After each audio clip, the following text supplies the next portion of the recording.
Hi viewers, welcome to our channel. ప్రస్తుతం మనతో పాటు సీనియర్ పొలిటీషియన్ త్రిపురనేని చిట్టిబాబు గారు ఉన్నారు. వారితో ఒకసారి మాట్లాడదాం. సార్ నమస్కారం సార్. సార్ రేవంత్ రెడ్డి గారు అధికారంలోకి వచ్చిన తర్వాత కొన్ని బయటకు తీస్తున్నారు. అప్పులు, రాష్ట్రానికి ఎంత అప్పులు ఉన్నాయని చెప్పేసి, కాళేశ్వరం ప్రాజెక్టు ఎటువంటి అవకతవకలు ఉన్నాయి వీటన్నిటి కూడా బయటకు తీసుకున్నారు.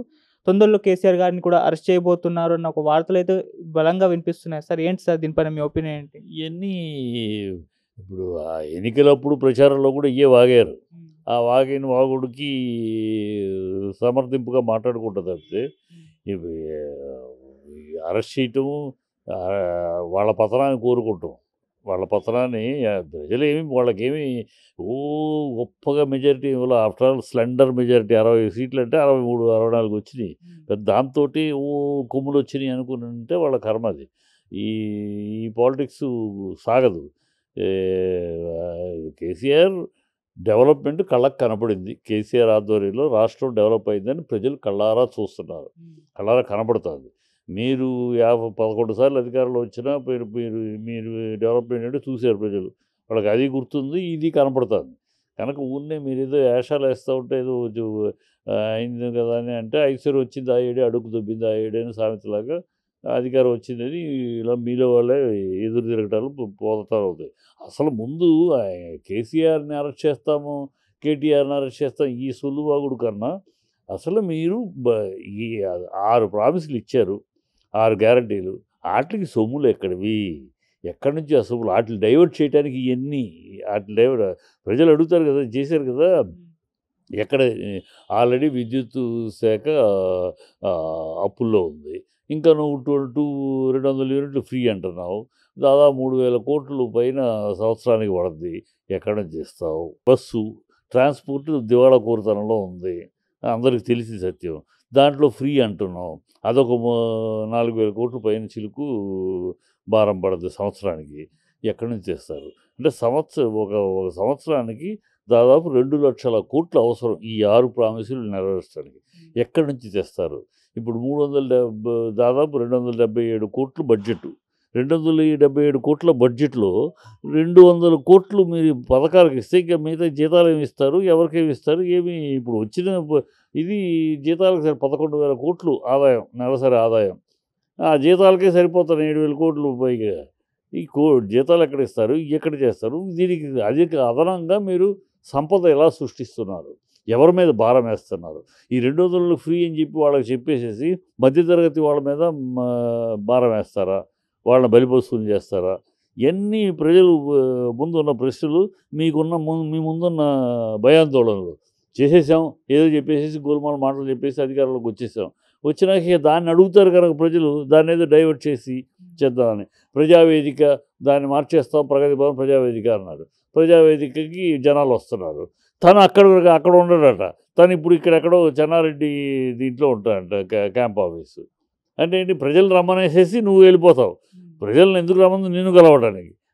నువ్వు అక్కడ ఉంటావు, ముఖ్యమంత్రి గారు అక్కడే ఉంటారు, కేసీఆర్ గారు అక్కడ ఉండవు, ఎవరిని కలవలేదు కనుక నేను అక్కడ ఉంటాను, అందరినీ కలుస్తాను టాటు అని కథలు చెప్పేసి ఇవాళ వాళ్ళు ప్రజలు రావడం మొదలెట్టగానే ఇందులో ఆఫీసులు చూడటానికి ఇక్కడెందుకు? వాళ్ళు ప్రగతి భవన్కి సెక్రటరీకి వెళ్తారు, ఆఫీసులు ఇవ్వచ్చు కదా మెమోరాండాలు. ఇక్కడికి రావడం ఎందుకు? ఇక్కడ ఏదో ప్రజావేదిక, మేము డైరెక్ట్ అందరూ కలుస్తాం, మినిస్టర్లు అందరూ కలుస్తామని కదా.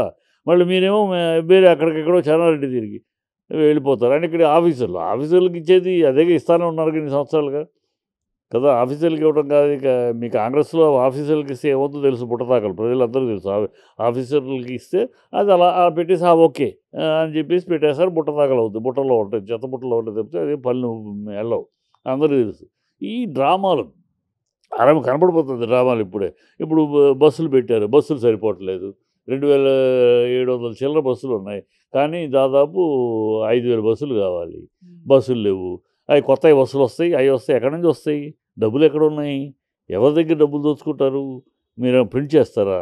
మీకు అధికారం లేదు కదా, నోట్లు ప్రింట్ చేసే అధికారం. ఎక్కడి నుంచి చేస్తారు? ఉద్యోగస్తులేంటి, వాళ్ళ జీతాలేంటి, ఈ బస్సులు కొనడానికి డబ్బులు ఎక్కడే? అసలు బస్సులన్నీ రోడ్లన్నీ అధ్వానంగా ఉన్నాయి. ఈ అధ్వానం రోడ్లో మంచి బస్సులు కాకపోతే డొకాడ బస్సులు అయితే ఎందుకు పనికిరావు. సో మంచి బస్సులు కావాలి, డబ్బులు ఎక్కడవి? అన్నీ ఉన్నాయి. ఏదో చెప్పేసాం, నోటికి వచ్చి నాలుగు కనుక ఏదో ఒకటి వాగ్దానాలు చేశారు. ఇప్పుడు అవన్నీ ప్రజలు నిలదీస్తారు ఈ రాబోయే కాలంలో. రాబోయే అదేది ఇదేది నిలుసు బెంగళూరులో బిల్లు మీటర్ చెక్ చేయడానికి వస్తే కొడుతున్నారు ఎలక్ట్రీషియన్. అలాంటి పరిస్థితి ఇక్కడ వస్తుంది కదా. కనుక ఈ వాటి నుంచి తప్పించడానికి ఏదో ఆయన్ని కాళేశ్వరంలో ఇవన్నీ అంటానే ఉన్నారు. 5 ఏళ్ళుగా అంటానే ఉన్నారు కదా. ఏమి మరి 5 ఏళ్ళుగా వేయచ్చుగా మీరు కేసు. వాళ్ళు అధికారంలో వచ్చినా కేసు వేస్తూ ఉంటారంటే అప్పుడు వేయచ్చుగా. ఎవరికైనా అధికారం ఉంది. మీరు అపోజిషన్లో ఉండి కూడా ఆ కేసు వేయచ్చు. వేయలేదే. ఊరిని గాలి మాటలు సొల్లు వాగుళ్ళు ఏదో ప్రజల్ని డైవర్ట్ చేయడానికి. ప్రజల్ని కేసీఆర్ అరెస్ట్ చేస్తారా, కేటీఆర్ అరెస్ట్ చేస్తారా, వాళ్ళు కూర్చోబెడతారు అని చెప్పి ప్రజలు ఒక ఉత్కంఠ ఈ విషయాలు పట్టించుకోకుండా ఉన్నారు. ప్రజలు అలా ఏం లేరు. ప్రజలు నిలదీస్తారు. రేపు మీరు ఇచ్చిన వాగ్దానాలు 100 రోజుల్లో పూర్తి చేస్తున్నారు. 100 రోజుల తర్వాత పార్లమెంట్ ఎన్నికలు వస్తాయి. ఈ 100 రోజుల్లో మీరు ఏం చేస్తారు, ఎలా చేస్తారు నిలదీస్తారు. అప్పులు ఉన్నాయి, జగమెరిగిన సత్యం. అప్పులు ఉన్నాయి. వడ్డీకే 5,000 కోట్లు కట్టాల్సి వస్తుంది సంవత్సరానికి. అప్పులు ఉన్నాయి, వాస్తవమే. ఇప్పుడు అప్పులు ఉన్నాయని కొత్తగా చెప్తారండి మీరు. అప్పులు ఉన్నాయని తెలిసేక అధికారులకు ప్రజలకు చెప్పారు. అప్పులు ఉన్నాయని తెలిసే ఇవన్నీ వాగ్దానాలు చేశారు. ఏ లెక్కలు వాగ్దానాలు చేశారు ఆ లెక్కలు చెప్పండి. అయినా మాకు ఎన్నికలప్పుడు తెలుసు. మేము ఎన్నికల్లో మాట్లాడాం ఎంత అప్పులు అయిందని. అప్పుల్లో ఉంది రాష్ట్రం అని చెప్పాం. కానీ అయినా మేము ఇలా చేస్తామంటే మేము ఇలా సంపద సృష్టిస్తాం, ఇలా చేస్తాం, అలా చేస్తాం అని చెప్పాలి కదా. ఎలక్షన్ అప్పుడు చెప్పాలా. సరే, ప్రజలు మభ్యపెట్టారు, గెలిచారు. ఇప్పుడు అవి చెప్పండి. అవి చెప్పడం మానేసేసి మీ ఆర్థిక విధానం చెప్పకుండా, మీ సంపద సృష్టి చెప్పకుండా ఈ రూమర్లు పుట్టించడం, ఆయన అరెస్ట్ చేస్తాం సో దట్ ప్రజలు ఒక ఇవన్నీ చిల్లర వేషాలు, చిల్లర రాజకీయాలు. 11,000 ఫైల్స్ కూడా మాయమైపోయాయని చెప్పేసి ఒక ఆరోపణ అయితే చేశారు సార్. దానిపైన ఎందుకు మాయమవుతుంది? ఊరినే ఆరోపణ చేయడానికి ఏముందమ్మా. నరం నాలిక ఏదైనా వాగచ్చు. అధికారంలో ఉన్నాం కనుక ఇప్పుడు వాగేయటం ఏదో ఒకటి. ఎందుకు మిస్ అవుతాయి? మిస్ అయిన ఫైల్స్ ఏంటో చెప్పండి. మిస్ అయిన ఫైల్స్ అయితే అంత ఈజీ కాదు కదా. మిస్ అయిన ఫైల్స్ ఏంటో చెప్పండి, పెట్టండి. ఇప్పుడు చంద్రబాబు విషయంలో మిస్ అయిన ఫైల్స్ మీద కేసు పెట్టారు. ఆ ఫైల్స్ అది 1, 2, 3 ఉంటాయి స్టేజెస్. ఆ ఫైల్స్ ఎక్కడ ఒకళ్ళ దగ్గర పోతే ఇంకో చోట ఉండాలి. ఆ ఫైలు కాపీ ఫైల్ కూడా ఉంటుంది ఇప్పుడు గవర్నమెంట్లో సేఫ్టీకి. అవి ఉంటాయి. మిస్ అయిపోయినాయి ఉన్నాయి. ఒక రూమర్ పుట్టించేయటం మిస్ అయిపోయింది. వాళ్ళకి అలవాటు. కాంగ్రెస్కి ఎప్పుడు ఒక రూమర్ పుట్టించడం, దాని మీద నడిపించుకుంటూ పోవటం, అదే చేస్తున్నారు. ఈ డ్రామాలు సాగవు ఇప్పుడు. ఇవాళ రోజుల్లో బాగా వెల్ ఎడ్యుకేటెడ్ పీపుల్ అందరికీ ఫింగర్ టిప్స్లో ఉన్నాయి ఎక్కడ ఏంటని. మీరు చెప్పే కహానీలును ఫింగర్ పోయినాయి, అందువల్ల మేము ఏం చేయలేకపోతున్నాం, ఇవన్నీ ఈ డ్రామాలు అంగీకరిస్తారు. చేస్తే ప్రభుత్వం మీ చేతిలోనే ఉంది కదా. ఎక్కడ పోయినాయి, ఏం ఫైల్స్ పోయినాయి, ఎవరి ద్వారా పోయినాయి పట్టుకోండి. ఊరిని కథలేదు, డైలాగులు ఎందుకు, వాగుడు ఎందుకు? చేయండి. ప్రభుత్వం మీ చేతిలో ఉంది కదా, చేయండి. ఊరిని ఇవన్నీ చిల్లర మాటలు, చిల్లర వీధుల భాష. కర్మ కొద్దీ అలాంటి వాళ్ళే పొజిషన్లోకి వచ్చారు. అది వేరే దరిద్రం. తెలంగాణని తీసుకెళ్ళి మళ్ళీ ఢిల్లీ పాదాక్రాంతులు చేయటం, ఢిల్లీ పాదసారికి గులాములు చేయటం, బాంఛన్ కాల్ముక్తారా అనే స్థితికి చూడాలంటే క్యాబినెట్ లిస్టు ఫైనలైజ్ చేయడానికి కూడా ఢిల్లీకి వెళ్ళాలి.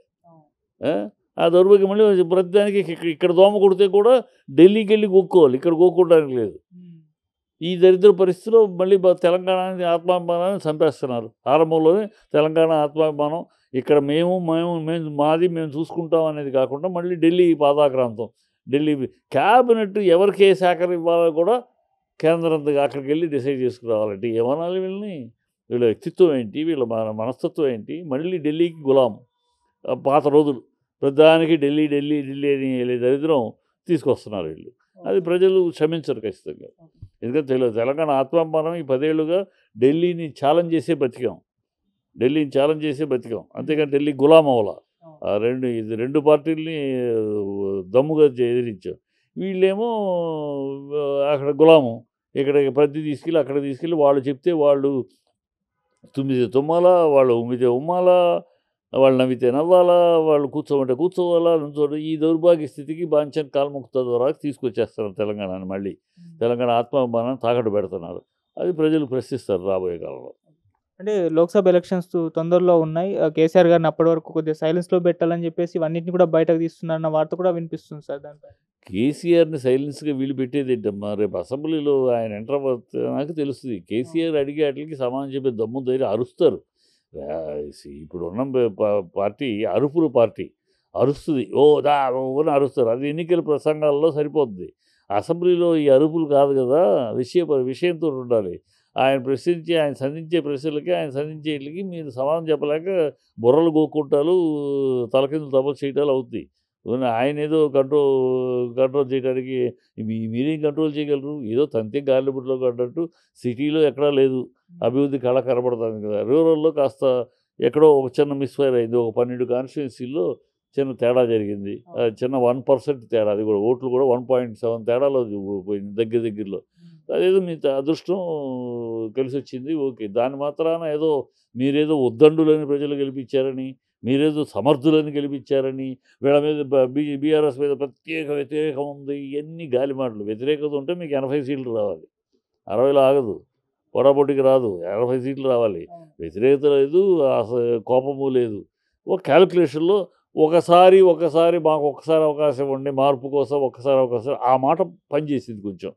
కొంతమందిలో ఇస్తే పోయింది ఉంది, పాపం అడుగుతున్నారు కదా అనే ఒక జాలిపడి ఇచ్చారు అంతే. అంతే తప్పితే మీ ఘనతలకో లేకపోతే మీ యొక్క సమర్థతను విశ్వసించి కాదు. కేసీఆర్ అసమర్థుడు, ఈయనేదో రేవంత్ రెడ్డి గారు పెద్ద సమర్థుడు అని కాదు. కేసీఆర్ కూడా మొన్న కూడా ఎలక్షన్ అప్పుడు కూడా ముఖ్యమంత్రిగా ఎవరనంటే 50% కేసీఆరే ముఖ్యమంత్రి స్థాయి ఉన్నవాడు అని చెప్పారు సర్వేలో. కనుక ఆయనేదో ప్రజలు కాదనుకుంటాం అని మీ మూర్ఖత అనుకుంటే వాళ్ళ కర్మ అంతే.